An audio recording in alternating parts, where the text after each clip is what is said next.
Hello, Tanya here from MySlope.com, here to talk about the difference between a block and a pattern. And since we have a new pattern and block launching this Friday, this is the perfect opportunity to walk through all the features of a block versus a pattern and some updates that I've started to incorporate into the MySlope blocks. So the difference between a block and a pattern, main difference is they don't include seam allowance and they don't include adjustments that you would have in a pattern for design lines. So for example, in the pattern, we have straps and we have the option to adjust the strap width and the level of coverage and the neckline and all of these extra things. So a block is really going to be your blank canvas. And since this is a princess seam block, we basically just have that one design line, which is smoothing out the bust dart, and the rest is up to you to add in your design lines and really bring your vision to life. So if you want to add in a halter neck top, if you want to do a strappy moment, if you want to put in some cutouts, it is a blank canvas that is light, it's agile, it's ready for you to work with and manipulate without having to, remove the seam allowance and adjust certain features so that way it's more like a block. So it's really a pure representation of the body in pattern form, and you could just chisel away at it like an ice maker, chiseling away at a giant block of ice until you've come to your final pattern, your final sculpture, if you will. Although, exciting update that I did add to the blocks, and this is something that I will roll out to the other blocks when I have the bandwidth, but it is the ability to lower and raise the leg hole height. So typically this is a pattern feature, but this does have a lot of great application at the block level. The only difference in terms of the leg hole height versus the block and the pattern is the coverage options. So in the pattern, we have a contour coverage, which features a little bit of a contour design line to give a bit more coverage. The block is just a straight line. So if you want to add that contour coverage, you can. If you want to make it a thong back, you can. So it's really supposed to be a blank canvas, and then you can adjust those coverage lines how you want it to be.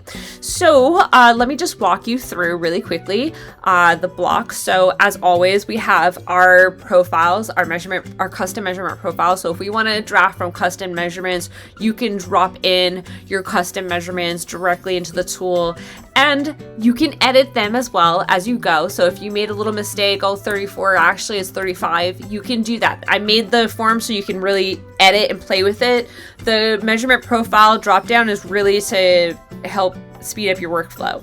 So you have the measurement profiles, and then as always, you have the ASTM size tables. So you would choose your size table. Missy Curvy, Missy Straight, more for the teens into adult sizes. So this is closest to retail sizing. For example, if you're a Lululemon or an Alo legging lover, it'd be like a size 4, for example. And the girls 2 to 20, this is really our minis, our kids sizing. So yeah, you would just essentially pick your size envelope, pick your size. The unit of measurement that you want to draft in. For the block, it really doesn't matter, but if you want to reference this at a later point, definitely important. And then you can add in your level of seam allowance and then your leg hole height percentage. So let's say I'm going to make a really high coverage block. I'm going to set that to 100, and then we see that leg line is really, really low to the hip line, and we see that the design line meets our leg line. Once again, and this is in Google Chrome, I can resubmit the form without refreshing and doing everything. So let's say I want to set it to 0, so what it would be default out of the box. And this is where the leg line typically will sit. And then if we want to set it, let's say to 50%, I'm just showing you the different options, but you can set it to 1, 2, 3. You can really set it to what you what you really need. And then you have your measurement legend here with all of your options that you picked, so that way you can reference this at a later date if you need to draft again or want to reference an old pattern. So that is the block, and very exciting with the leg line lift and lower. So I am very excited. I feel like there are going to be some beautiful ballet leotards in our future, accompanied by some tulle tutus. Yes, I'm so excited. But also anything else, any other dance costume, swimwear, anything. The world is your oyster. Okay, let's move into the pattern. So this is our Princess Seam one-piece pattern. As I mentioned, different from the block because we have a lot of options. We're just gonna go straight down to the options. These are all your options that you don't get with the block. So we have our strap width, we have our neckline height, so that is how high over the bust line, so where the apex would be the nip essentially would sit. So how high do you want your neckline above that? Your back neckline, so essentially how low do you want that to drop? If you use negative numbers, you can drop it below the bust line, but there is a limit in terms of maintaining the tension lines, and you will find it. If you play with it enough, you'll be like, that's too low, and it will break the pattern. But yeah, you could play with it. You could submit as many times as you want to make it what you dream of. We have the leg hole height percentage, just like in the block, and then we have our main seam allowance and our arm and leg hole seam allowance and neck hole. So if you wanted to do binding, it would essentially separate those two seam allowances. You have your main seam allowance, those are those main construction joints, so our shoulder, our side seams, our gusset seam, and then for our leg holes, our arm holes, if you want to do binding, you can set that to 0 or whatever else however else you're finishing it. And we have our option to do straight line and contour coverage. So as always, I could use my measurement profile for this demo. I always use a Missy Kirby size 6. I don't know, I gravitate towards it. So let me show you what a contour coverage will look like with all the default settings. We'll put our main seam allowance to, what do we drop, Dan? This is important, centimeters.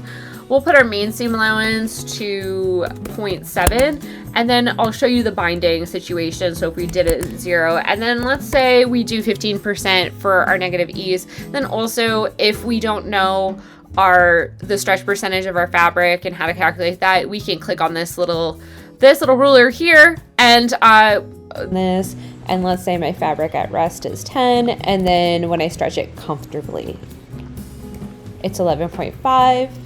And so I see that my fabric has 15% stretch, and then when I exit out of the calculator, it enters my stretch percentage here. So, as always, we have these little measuring tapes, which can't talk now, which have a video and a little explanation as to what you need. So if you're unsure of how to take a measurement, there's a video in the tool ready for you to grab it. Okay, so I was showing you the contour coverage. And as always, we have our two versions here. We have our canvas, our full canvas, and then we have our tiled for printing. So you would print this at 100% scale. I recommend downloading both, so that way you have the master key when you're building your puzzle, essentially. And if you're using a projector, which everybody just get a projector, I promise you it will save your life. Even if you sew one time, worth it. Get,